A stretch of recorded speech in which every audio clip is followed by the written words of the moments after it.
बिस्मिल्लाहिर्रहमानिर्रहीम। अस्सलाम वालेकुम नाज़रीन, आप यूट्यूब चैनल देख रहे हैं। मैं इमरान खान हूँ। JIT वाली खबर मैंने आपको दी थी और मैंने आपको पहले ही बताया था कि 4 बंदों के ऊपर शदीद तरीन दबाव पड़ा है। और मुझे जिस अंदाज़ में ये खबर मिली थी उस अंदाज़ में तो मैं बयान भी नहीं कर सकता जो कुछ हुआ है, लेकिन उसके नताइज आ रहे हैं। नताइज आपको मैं ज़रूर बता दूँगा, लेकिन हुआ क्यों आप लोग ज़्यादा बेहतर समझते हैं। आपको ज़्यादा अच्छी तरह पता है कि ये सारा कुछ क्यों हो रहा है, कैसे हो रहा है, कौन कर रहा है और किस तरीके से कर रहा है। आप अच्छी तरह जानते हैं क्योंकि आप सब इसी मुल्क में रहते हैं और 70 साल से इस मुल्क में जो खेल और तमाशा हो रहा है उस सारे खेल तमाशे को आप अच्छी तरह विटनेस करते रहे हैं। तो बहुत दफ़ा गलती होती है, बहुत दफ़ा इंसान कुछ और सोच रहा होता है। हमने बड़ी गलत उम्मीदें बहुत गलत जगहों से बांधी हुई थी, लेकिन अल्लाह ताला का शुक्र है कि हक़ाइक़ खुलकर सामने आना शुरू हो गए हैं। इमरान खान साहब पर वज़ीराबाद में हमले की तहकीकात करने वाली जो मुश्तरका तहकीकाती टीम है, मैंने आपसे कहा था 2 उन पर दबाव पड़ रहे हैं। एक, उन्हें कहा जा रहा है कि आप ये कहें कि शूटर 1 था, 3 नहीं थे, 1 से ज़्यादा शूटर नहीं था, ये आपको कहना है। और दूसरा, उन पर दबाव डाला जा रहा था कि मरियम औरंगज़ेब को और जावेद लतीफ़ को और PMLN की क़यादत को जो इंस्टिगेट कर रहे थे इस तरह के मामलात को, उनको इस सारी तहकीकात से बाहर रखो, उनको इसका हिस्सा ना बनाओ। ये 2 दबाव डाले जा रहे थे, दोनों काम कर गए हैं। और JIT के सरबराह गुलाम महमूद डोगर के साथ जनाब अली 4 लोगों ने इख्तलाफ कर लिया है मुबैना तौर पे डॉन अखबार की न्यूज़ के मुताबिक। और ये कहा जा रहा है कि कोई काबिल एतमाद सबूत नहीं है, शूटर 1 ही था, 1 से ज़ायद हमलावर का कोई सबूत नहीं मिला। तो अब ये चीज़ें सामने आ रही हैं। मैंने आपको वक्त से पहले बताया था, इसका मतलब है दबाव तो था। फिर मुझे कैसे पता चलता? यानी मैं तो इन 4 में से कभी किसी को ज़िंदगी में मिला ही नहीं, ना इन 4 में से कभी मेरे साथ किसी की कोई बात हुई, ना इन 4 ने मुझे कभी कुछ बताया। तो मुझे एक ऐसे आइडिया हुआ, वो आइडिया ऐसे ही हुआ कि इनके ऊपर दबाव डाला जा रहा था और दबाव डालकर इनसे चीज़ें तब्दील करवाई जा रही थी।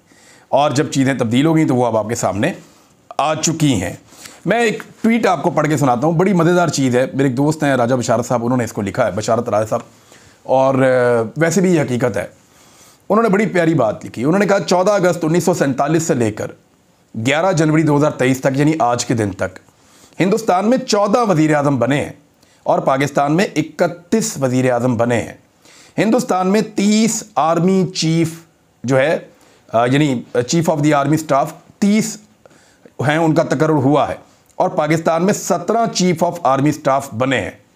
बुनियादी फ़र्क यह है कि हिंदुस्तान के वज़ीर आज़म chief of the army staff का तकर्रुर करते हैं और जब चाहें उन्हें घर भेज सकते हैं, जबकि पाकिस्तान में chief of the army staff इस बात का फैसला करते हैं कि कौन वज़ीर आज़म होगा और जब चाहे मुंतखब वज़ीर आज़म को घर भेज दें। हमने वैसे ही होते हुए देखा है। परवेज़ मुशर्रफ ने नवाज शरीफ साहब को घर भेज दिया, उससे पहले ज़ियाउल हक साहब ने जो है वो जुल्फ़िकार अली भुट्टो के साथ क्या किया। फिर हमने देखा कि बार बार वज़ीर आज़म कभी इधर कभी उधर। नवाज शरीफ साहब ने जनरल कमर जावेद बाजवा के ऊपर इल्ज़ाम लगाया कि उन्होंने मुझे घर भेज दिया। फिर इमरान खान साहब ने अब कमर जावेद बाजवा साहब के ऊपर इल्ज़ाम लगाया कि उन्होंने ये किया सारा कुछ और वो इसके पीछे थे। तो अगर इन बातों को आप माने कि जो निकाले गए हैं, जो विक्टिम है, वो खुद ही कह रहे हैं कि हमें इस मुल्क के आर्मी चीफ निकाल देते हैं, तो इस ट्वीट में फिर तो जान है। इंडिया के अंदर वज़ीर आज़म जो हैं वो कम आए और आर्मी चीफ ज़्यादा आए, पाकिस्तान में वज़ीर आज़म ज़्यादा आए और आर्मी चीफ कम आए। ये एक फ़र्क तो है और ये रहेगा। और अल्लाह करे कि पाकिस्तान अपने माजी से सीखे और पाकिस्तान के इदारे मैच्योर बिहेव करें और वो जो कुछ पाकिस्तान के अंदर होता है घिनौना खेल, वो खेलने से बाज आ जाएं। पंजाब के अंदर दोबारा से वही तजर्बा किया जा रहा है और उस तजर्बे से अभी तक कोई बाज नहीं आ रहा और तजर्बा इस नहज पे पहुंच गया है कि अब बंदे तोड़ने का सिलसिला जारी है। बंदे तोड़े जा रहे हैं। पाकिस्तान तहरीक इंसाफ ये क्लेम कर रही है कि उनके 3 बंदे टूटे हैं, यानी एक खातून है मोमिना वहीद और एक मसूद मजीद साहब हैं MPA रेमियर खान के, मुबैना तौर पे 40 करोड़ लेके तुर्की शिफ्ट हो गए थे, वापस आ गए हैं वैसे अब यहाँ पे। उसके अलावा एक MPA हैं दोस्त मज़ारी। ये 3 लोगों का तो PTI खुद मान रही है कि हमारे हाथ से निकल गए। इसके अलावा PTI का कहना है कि हमारे 177 बंदे हमारे कंट्रोल में हैं, जबकि एक बिलाल वड़ाइश साहब हमें मिल गए हैं तो हमारे 178 हो गए। 10 काफ लीग के पास है, तो इस तरह टोटल मिला के 188 हो गए। लेकिन राणा सनाउल्लाह साहब ये दावा कर रहे हैं कि 188 नहीं है, परवेज़ इलाही के पास 175 भी नहीं है। राणा सनाउल्लाह साहब ये दावा किस बुनियाद पर कर रहे हैं? यानी उन्हें कैसे पता कि PTI के लोग अब वोट नहीं डालेंगे परवेज़ इलाही को, या परवेज़ इलाही के लोग अब वोट नहीं डालेंगे परवेज़ इलाही को? यानी कोई ना कोई तो ऐसी चीज़ हो रही है ना इस मुल्क के अंदर। वज़ीर दाखिला को अगर इस बारे में इंफॉर्मेशन है और वज़ीर दाखिला लगातार यहाँ लाहौर के अंदर मौजूद हैं, पंजाब के अंदर मौजूद हैं, तो उसके पीछे कोई तो रीज़न है ना। राणा सनाउल्लाह साहब ने जो खुद स्टेटमेंट दिया इसके बारे में, उन्होंने ये कहा कि मैं पंजाब हुकूमत वापस लेकर ही जाऊंगा पंजाब से, यानी पंजाब हुकूमत वापस लेकर ही इस्लामाबाद जाऊंगा। ये राणा सनाउल्लाह साहब ने वज़ीर दाखिला ने कहा है। और उन्होंने कहा कि लाहौर हाई कोर्ट में मीडिया से गुफ्तगू करते हुए कहा वज़ीर आला को 20 से 22 रोज़ मिले और उनको रिलीफ दिया गया, लेकिन अवाम को ये रिलीफ बड़ा महंगा पड़ा। वो लोग बहुत करप्शन कर रहे हैं और हमारी इस्तदा है कि केस का जल्द फैसला दिया जाए ताकि अक़लियती हुकूमत अवाम पर मुसल्लत ना रहे। ये वो जमात कह रही है जिनके पास 167 मेंबर हैं टोटल सूबाई असम्बली के अंदर। पाकिस्तान तहरीक इंसाफ के पास जो मेंबर्स हैं वो हैं 180, यानी 167 वाली अक़लियत है या 180 वाली अक़लियत है।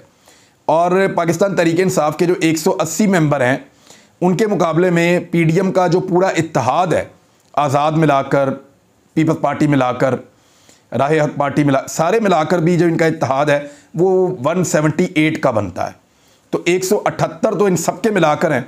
PTI फिर भी इनसे 2 सीटें ज़्यादा है, 180 तक है, जबकि परवेज़ इलाही साहब के 10 अपने और मेंबर भी हैं।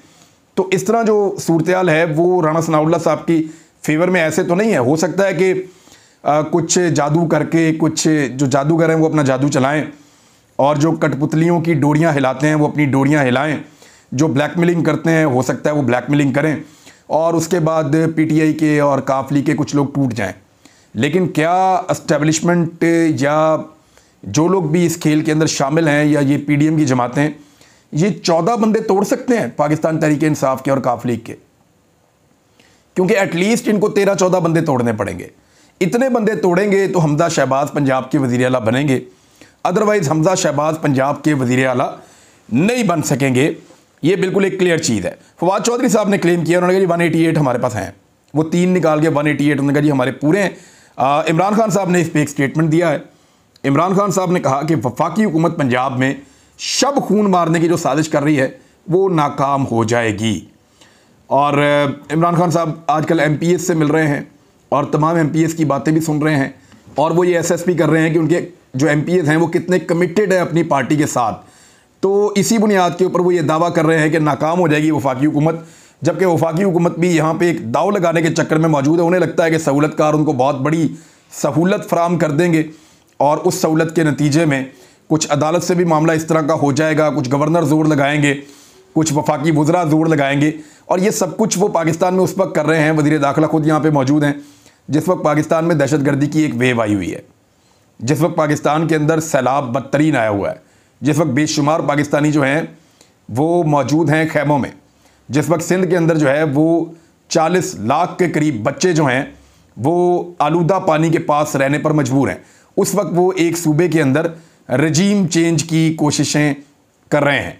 और उस सूबे के अंदर भी एक ऐसा वज़ीर आला मौजूद है जो मौका होने के बावजूद असम्बली तहरील नहीं करना चाहता और इक़्तिदार के साथ चिमटा रहना चाहता है और वो हर ऐसा काम करना चाहता है जिसके साथ उसके इक़्तिदार को टूल मिल सके। तो ऐसा लगता है कि ये सारा का सारा जो है वो इक़्तिदार का खेल है। इमरान खान साहब ने कहा कि इम्पोर्टेड हुकूमत ने आइन और कानून की धज्जियाँ उड़ाई हैं।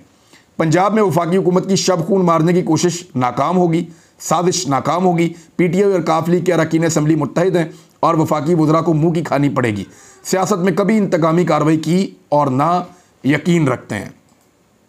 इमरान खान साहब ने एक और बात की, उन्होंने कहा कि हमारे लोगों को कहा जा रहा है कि इमरान खान के ऊपर रेड लाइन लगा दी गई है, यानी रेड लाइन लग गई फारग, बस अब इमरान खान साहब ने कभी भी इक़्तिदार में नहीं आना।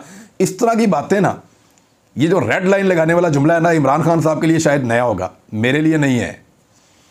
ये बताया जाता था बाकायदा सहाफ़ियों को और जितने भी स्टेक होल्डर्स हैं उन सबको बताया जाता था कि नवाज शरीफ के ऊपर, शहबाज शरीफ के ऊपर या शरीफ ख़ानदान पूरे के ऊपर रेड लाइन लग चुकी है।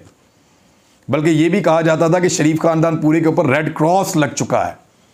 ये अब कभी भी इसके ऊपर बिग नो इनके सामने आ गया है, ये कभी भी इक़्तिदार में नहीं आ सकेंगे, ये कहा जाता था। लेकिन फिर हमने देखा कि किस तरीके से पाकिस्तान के अंदर रजीम चेंज ऑपरेशन हुआ और उस ऑपरेशन के नतीजे में एक और वज़ीर आज़म घर गया और उस वज़ीर आज़म के घर जाने के बाद मामला कहाँ से कहाँ पहुँच गया, लोगों ने रिएक्ट कर दिया, वरना ऐसा पहले होता नहीं कि कोई रिएक्ट करे। उन्होंने कहा, इमरान खान साहब ने पंजाब की पार्लिमानी पार्टी के अरकान से खिताब करते हुए कि अल्लाह के बाद पाकिस्तान की वारिस पाकिस्तान की आवाम है, रेड लाइन सिर्फ अल्लाह की ज़ात डाल सकती है। जिनमें यह तकब्बुर फ़िरौनियत है, इनमें कोई अकल नहीं है। जिसने तारीख पढ़ी हो कभी ऐसी अहमकाना बात नहीं कर सकता। किसी पर भी सुर्ख लकीर सिर्फ अवाम डाल सकती है। इमरान खान ने कहा कि डंडे के जोर पर अवाम की ओपिनियन मोड़ने का फैसला हुआ। पता नहीं कौन से जीनियस ऐसे फैसले करते हैं। 25 मई को जानवरों की तरह डंडे मारे गए। 30 साल इन चोरों की हुकूमत की वजह से पाकिस्तान दुनिया में पीछे चला गया। 30 साल तक 2 खानदान लूट मार करते रहे। इन 2 खानदानों का एक ही काम है, पैसा चोरी करो और एनआरओ लो। इन्होंने मईशत ठीक करने के लिए कभी कोई रोड मैप नहीं दिया। साबिक वज़ीर आज़म ने कहा कि पीडीएम इत्तेहाद ने इक़्तिदार में आते ही अपने 1100 अरब रुपए के करप्शन के केसेस माफ़ करवा लिए। आखिर में इमरान खान साहब ने कहा कि अल्लाह ताला ने तहरीक इंसाफ को वो मकबूलियत दी है जो किसी और जमात को नहीं मिल सकी। हमारे जलसों में अवाम ने बारहा बताया वो किधर खड़ी है। हमारी हुकूमत एक साजिश के तहत गिराई गई। पहले हुकूमतों को हटाया जाता तो मिठाइयाँ बांटी जाती थी। इस बार ऐसा नहीं हुआ। रेड लाइन डालने वालों को जब अवाम बाहर निकले तो शौक लगा था। वैसे ये तो बात ठीक है कि मकबूलियत पाकिस्तान तहरीक इंसाफ की बहुत ज़्यादा बढ़ गई है। मैं आपको एक चीज़ दिखाता हूँ। ये एक और सर्वे आया है और पाकिस्तान को कौन सा लीडर मौजूदा मुश्किल हालात से निकाल सकता है। यहाँ पे मुख्तलिफ लीडर्स की ऑप्शंस थी।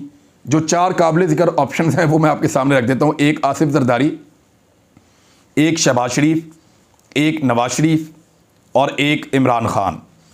अब इसमें इमरान खान साहब के लिए जो IRIS का जो ये एक सर्वे हुआ है उसमें यह बताया गया कि 56% पाकिस्तानी ये समझते हैं कि इमरान खान साहब इस वक्त पाकिस्तान को मौजूदा बहरानों से निकाल सकते हैं।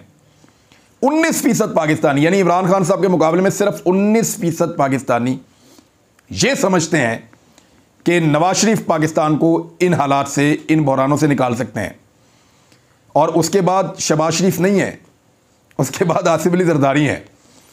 2% पाकिस्तानी ये समझते हैं कि आसिफ अली जरदारी पाकिस्तान को इन बहरानों से निकाल सकते हैं। जबकि शहबाज शरीफ साहब ने, यानी जो एक भरम था उनका, बेहतरीन एडमिनिस्ट्रेटर है, बहुत ज़बरदस्त काम करता है, दिन रात काम करता है, सुबह जल्दी उठता है, रात को नींद नहीं आती, इस तरह के बहुत सारे जुमले शहबाज शरीफ के साथ जुड़े हुए थे। ऐसा पाकिस्तान की इकॉनमी का और पाकिस्तान की गवर्नेंस का बेड़ा गर्क किया इन्होंने कि अब 0% है। इस सर्वे के मुताबिक शहबाज शरीफ साहब का जो रहा साहब भरम था वो भी जाता रहा। जरदारी साहब काबिलियत में शहबाज शरीफ से आगे निकल गए हैं। ये कमाया शहबाज शरीफ साहब ने, यानी बूट पॉलिश करने के नतीजे में मिला क्या, सिर्फ एनआरओ। और सियासी नुकसान वो अपनी जगह पे है। और वो एनआरओ भी जिस वक्त इमरान खान की हुकूमत आ गई वापसी पे, वो रिवर्स हो जाएगा। क्योंकि इमरान खान ने वापस आने के बाद किसी और से बदला लिया ना लिया, यानी ये एनआरओ तो रिवर्स वो कर देंगे, बदला ले ना ले, लेकिन ये एनआरओ जो हुआ, एनआरओ 2, इसको वो रिवर्स करने की पूरी कोशिश करेंगे। बहरहाल ये शहबाज शरीफ साहब की मकबूलियत 0% है, नवाज शरीफ की 19% है, जरदारी की 2% है, दोनों की मिला के 21% हो जाती है पीपल्स पार्टी और नून लीग। और इमरान खान की अकेले की मकबूलियत 56% है कि ये शख्स पाकिस्तान को मौजूदा बहरानों से निकाल सकता है। अच्छा नाज़रीन, खबरें और बहुत सारी हैं, लेकिन मैं एक खबर और शामिल कर देता हूँ। वीलॉग बहुत लंबा हो जाएगा, फिर मैं नेक्स्ट वीडियो में आपको और चीज़ें बताऊँगा। लेकिन वो ये है कि अहमद फरहान जो दोस्त है मुन्नत सलाई का, वो वापस बादियाब हो गया, अदालत पहुँच गया। उसने जाएगा, मैं अपनी फैमिली के पास था, मैं कहीं नहीं गया। हालांकि उसके भाई का मुझे फ़ोन आया था एक साहब के रेफरेंस से, और उसने मुझे ये कहा था कि मेरा भाई नहीं मिल रहा, हमारी मदद करें।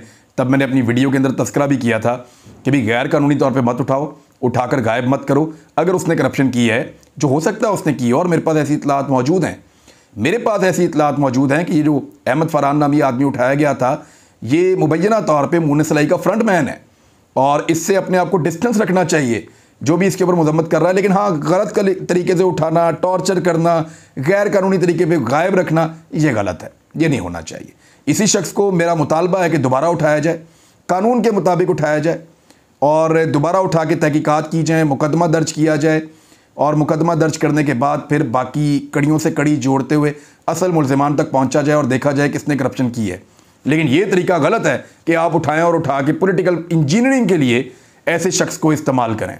तो मैं पहले भी बता चुका हूँ, इस बारे में मेरी दोबारा यही राय है कि गैर कानूनी तौर पे उठाना गलत है और उठा के छुपा के रखना ये भी गलत है, टॉर्चर करके पॉलिटिकल इंजीनियरिंग के लिए इस्तेमाल करना ये भी गलत है। लेकिन देखें, मेरी इतला के मुताबिक ये मुनसलाई के फ्रंटमैन के तौर पे काम करता है, उनके साथ मुख्तलिफ बिजनेस में इन्वॉल्व है। अगर तो वहाँ करप्शन है तो फिर गिरफ्तार करें कानून के मुताबिक और सबको पकड़ें और पैसा बरामद करें।